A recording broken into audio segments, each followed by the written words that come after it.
On va enchaîner maintenant la troisième ligne du pied de page de la boutique YouWhite. Donc c'est parti, on va se rendre tout en bas de la boutique. La section en question sur laquelle on va s'intéresser maintenant, c'est le footer second row de Fastlane qui se trouve juste en dessous de la section colonne contexte qu'on a vu dans la précédente vidéo. Alors de quoi est composée cette section exactement? Elle est composée de 4 blocs, du moins pour la boutique YouWhite. Donc dans un premier, on a intégré le logo qui est accompagné d'ailleurs cette fois-ci de son icône et qui ressort plutôt bien avec la couleur d'arrière-plan noir. Un second bloc avec une question et des informations juste en dessous qu'on a intégré exceptionnellement en HTML et je vais te dire pourquoi juste après. Informations avec les pages de conditions générales de vente, livraison et politique de retour, etc. en HTML également et je vais t'expliquer aussi pourquoi j'ai décidé de le faire en sachant bien évidemment que tu peux l'intégrer directement à partir des menus que tu auras créés depuis Shopify.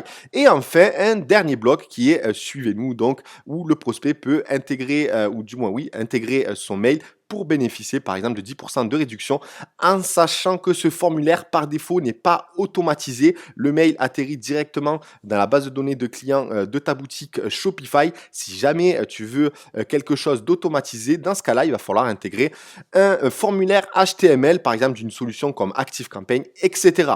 Donc voilà en ce qui concerne cette section. Maintenant, on va s'intéresser sur le contenu HTML que je vais te communiquer et tu n'auras rien à faire. Tu auras juste à l'intégrer dans ta boutique si jamais tu veux un affichage comme ici. Donc c'est parti, on va se rendre donc dans le dossier YouWhite, tu vas dans le dossier footer HTML et tu vas cliquer droit et ouvrir dans l'éditeur. Alors, le premier bloc, c'est un logo, on est d'accord, on va intégrer l'image, donc ça je vais t'expliquer si tu veux avec le montage comment le réaliser de ton côté. Ensuite, on a le bloc une question, donc tu as tout le code HTML pour ce faire. Ce que tu as à changer juste, c'est contact le nom de domaine de ta boutique et pareil ici. Et ensuite, tu as juste à intégrer tout ce code HTML directement dans l'encart en question depuis Fastlane, ce que je vais t'expliquer un peu plus tard aussi, bien évidemment, tu peux intégrer le vrai numéro de téléphone si tu as mis ça en place dans ta boutique. D'ailleurs, je te le recommande car le SAV est extrêmement important pour l'après-commande, on va dire, et surtout pour que tes clients rachètent chez toi. Ensuite, suivre ma commande, si jamais tu utilises l'application Tracking Elite, et bien automatiquement, les clients vont être redirigés vers la page en question qui est page suivie de commandes. Donc ça, c'est pour le deuxième bloc. Le troisième bloc qui est information, où il y a conditions générales de vente, livraison et politique de retour, politique de confidentialité et enfin mention légale. Donc il y a 4 pages. Ces 4 pages sont sous format HTML. Alors pourquoi j'ai décidé de le mettre sous format HTML plutôt que d'intégrer directement un menu que j'aurais créé depuis Shopify, tout simplement parce que j'avais envie d'intégrer le rel égale nofollow et ensuite d'intégrer également le nofollow depuis les 4 pages en question pour éviter à ce que ces mêmes pages soient indexées dans le moteur de recherche. Par exemple, si un concurrent veut connaître toutes les boutiques à partir d'un nom de société ou d'une donnée que tu communiques dans une de ces pages, eh ben, il ne va pas pouvoir le faire à partir d'une requête Google. Donc, c'est extrêmement important pour moi que tu le saches et surtout que tu l'intègres ensuite dans ta boutique. Donc, si tu ne veux pas modifier le code HTML et que tu as juste à copier et coller dans l'encart HTML du footer, dans ce cas-là, ce qu'il faut faire, c'est que tu vas récupérer juste le petit morceau ici, par exemple, conditions générales de vente. Tu vas copier. On va aller dans YouWhite, dans le back-office. On va aller dans Online Store, dans Pages. Et ensuite, on va créer notre première page. L'éditeur se charge donc. Donc, on va mettre donc, P égale nofollow pour que la page ne s'indexe pas dans les moteurs de recherche, c'est extrêmement important, donc tu vas le sélectionner. Ensuite, ce sont les conditions générales de vente, donc Edit Website SEO, et on va coller tout simplement ce bout d'URL de cette manière, automatiquement, lorsque le client, le visiteur, le prospect cliquera sur l'un des liens, il sera automatiquement redirigé vers la page en question.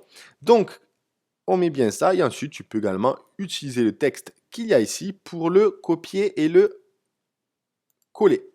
et tu saves et voilà, ta page, elle est créée. Bien évidemment, il faut maintenant que tu intègres les conditions générales dans cette même page, mais sache que maintenant, voilà, tu as exactement l'URL page slash conditions générales de vente qui correspond exactement à l'URL HTML. Je n'ai pas mis le nom de domaine juste avant, comme ça au moins, il n'y a pas besoin que tu l'intègres de ton côté, ce sera automatiquement redirigé vers la page en question. Donc voilà, ça c'est dit, donc maintenant il faut que tu fasses exactement de la même façon pour toutes les autres URL, donc tu recopies, tu copies et tu crées une nouvelle page, etc., etc. Si jamais tu n'as pas besoin d'une ligne, par exemple de, je sais pas, de politique de confidentialité, même si je te recommande d'intégrer ces quatre pages, eh ben il te suffit de sélectionner LI, donc c'est le début de la liste, la fin de la liste, et de supprimer tout simplement à copier et ensuite à coller dans l'encart HTML de Fastlane.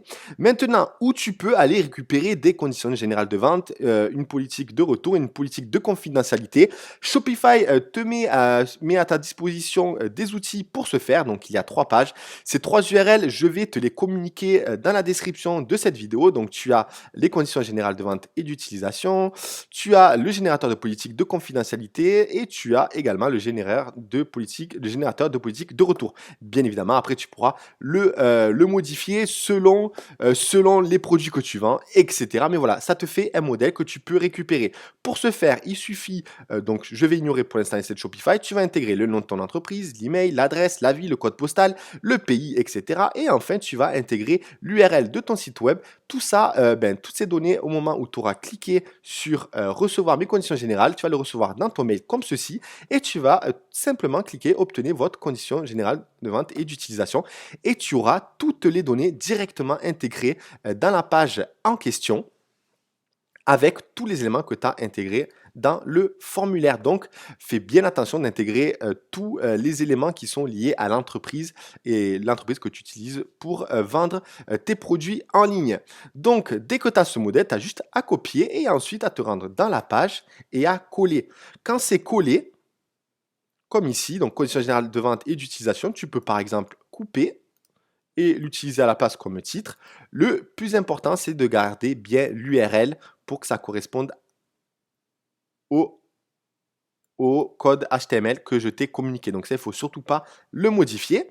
Donc le titre, tu peux le modifier, mais après que tu aies intégré, encore une fois, l'URL, je préfère le préciser parce qu'après, tu vas te retrouver avec une URL différente et ça ne va pas fonctionner au moment du clic et tu vas venir me voir. Donc je vais supprimer ça et ensuite, ce que tu as à faire pour que ce soit plus sympa, c'est que tu vas sélectionner par exemple le titre et tu vas simplement intégrer heading 2. Et pareil pour tous les autres titres. Article 1, etc., etc. Et comme ça, avec le CSS que je t'ai communiqué depuis le dossier UI et que tu as intégré dans Fastlane, d'ailleurs, par rapport à une vidéo précédente que j'ai réalisée au niveau du paramétrage général de la boutique, et il va y avoir comment on dit, une mise en page vraiment optimisée pour ta boutique Shopify. Voilà donc en ce qui concerne les pages qui sont mentionnées dans le footer. Maintenant, on va se diriger vers l'éditeur Shopify de Fastlane parce que je ne vais pas répéter les 4 pages, etc. Ça va être beaucoup trop long pour la vidéo. Donc c'est parti, on va se rendre maintenant dans Theme Settings depuis l'éditeur Shopify de Fastlane et enfin dans Footer Second Row. Alors moi, ce que je vais faire, c'est que je vais tout simplement tout désactiver. Voilà. Comme ça, au moins, on part de 0. Hop, hop. Thème de déjà décoché. Voilà. Tout est décoché. Au moins, il n'y a plus rien dans Footer Second Row. Et je vais vous expliquer élément par élément comment intégrer chaque bloc comme je l'ai fait pour la boutique YouWhite. Donc, c'est parti. Alors, d'abord, le logo. Alors, le logo, tu peux le retrouver depuis le logo footer, je crois, qui est ici. Donc, tu as juste à utiliser le montage, donc logo photo footer.psd, excusez-moi. Vous intégrez le logo. Ensuite, si jamais il prend un peu plus de place que le mien, c'est pour cette raison que j'ai laissé un peu d'espace en dessous. Mais quand tu as fini d'intégrer le logo, tu diminues juste la hauteur. Tu tapes Entrée et ensuite tu l'exportes en PNG. Le plus important là-dedans, c'est que la largeur soit de 600 pour que ça respecte bien les dimensions du thème Fastlane. Après la hauteur, peu importe, il faut juste respecter surtout la largeur. Donc voilà en ce qui concerne le montage Photoshop pour le logo du footer, tu as juste à le réutiliser de ton côté et ensuite d'intégrer le logo dans le footer comme je vais te le montrer tout de suite. Donc, item 1, donc je veux un logo. Donc, je vais activer. Donc, 4. Qu'est-ce que veut dire 1, 2, 3, 4, 5? C'est tout simplement le nombre de blocs que tu veux afficher dans ton footer. Par exemple, je veux 4 blocs et je veux que chaque bloc prenne un quart de la ligne. Donc, je vais diviser par 4, tout simplement. Donc, je vais prendre size 4, custom HTML1. Donc, j'ai décidé d'utiliser custom HTML1. J'ai même pas besoin de l'utiliser parce que dans custom HTML1, je vais le vider. C'est comme s'il n'y avait plus rien. Voilà. Et je vais même mettre none. Et je vais intégrer donc select. Et je vais aller chercher tout simplement le logo du footer. Donc c'est vrai que je prends vraiment le temps de tout détailler, mais après voilà, de votre côté, ça va être très très rapide. Donc c'est pour tous les néophytes un peu de Fastlane. Donc je vais aller récupérer le PNG de mon logo. Je vais le sélectionner et il devrait normalement apparaître.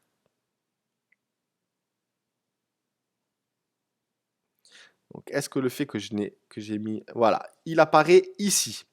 Ensuite, donc ça c'est pour le premier. Donc pareil, je veux un élément sur 4, donc je sélectionne 4, j'active et je vais sélectionner Custom HTML1.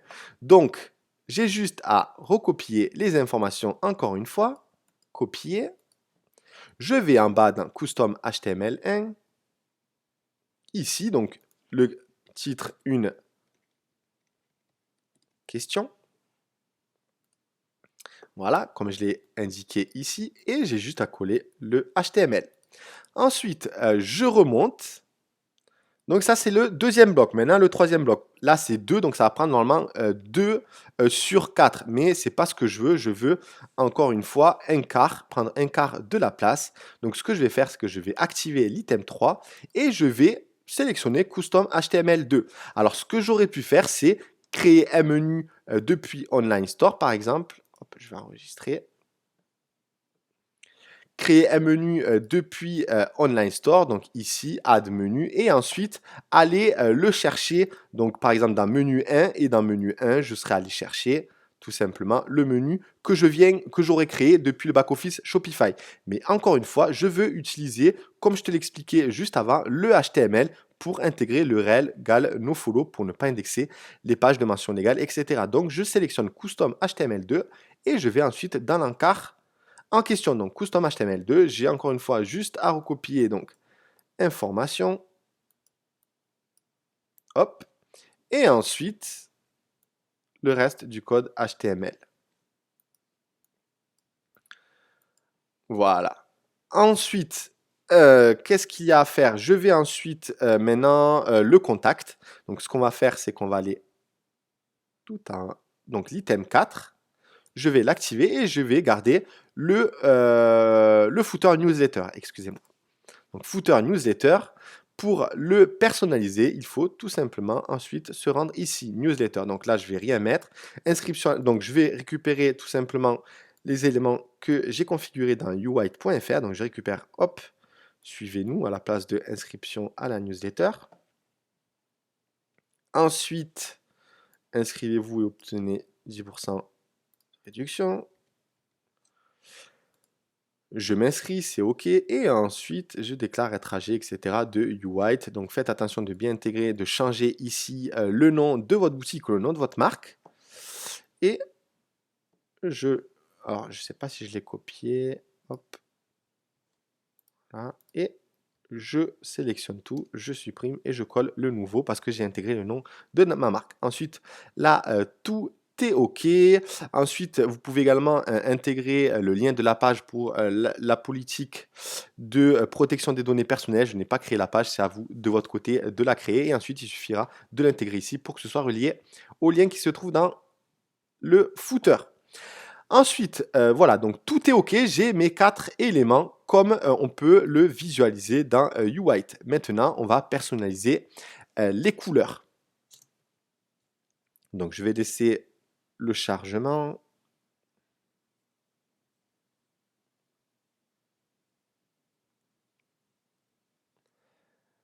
Alors, voilà, c'est OK. Maintenant, on descend tout en bas, donc dans le style de la section footer second row. Donc ici, je vais intégrer le H4 plutôt. Ensuite, je vais mettre plutôt le font weight normal. Ensuite, la couleur blanche, c'est OK. Texte color, par contre, je vais utiliser A7. Je crois que j'avais pris comme hexadécimal. Effectivement, j'avais pris A7. Hop, 7 A7. Voilà. Ensuite, j'avais utilisé donc 1.5 rem ici. Hop. Et là, j'avais utilisé 1.4 M. D'ailleurs, je crois que par défaut, pour le prochain zip, j'intégrerai le 1.5. Voilà, donc ici, c'est OK. Ensuite, le background color, je vais le mettre en noir plutôt qu'anthracite. Ensuite, link color, je vais utiliser pareil, le A7, pour respecter la même couleur que le texte. Voilà, et là, je vais intégrer la couleur un peu plus foncée au moment du passage de la souris. Et je vais intégrer DC, DC, DC. Hop. Ou un peu plus clair plutôt, puisqu'on a une couleur d'arrière-plan noire. Ensuite, tout ça, je vais le laisser. Bouton background color, par contre, je vais le mettre en blanc, forcément. Le hover, je vais mettre une couleur gris un peu plus foncée, donc je vais mettre une 9.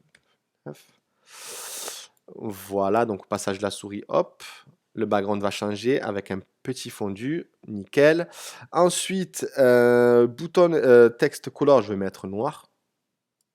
Simplement, et je vais garder également le noir au passage de la souris. Bouton border size, je vais peut-être mettre, je sais pas, un pixel noir, mais bon, ça va pas changer grand-chose.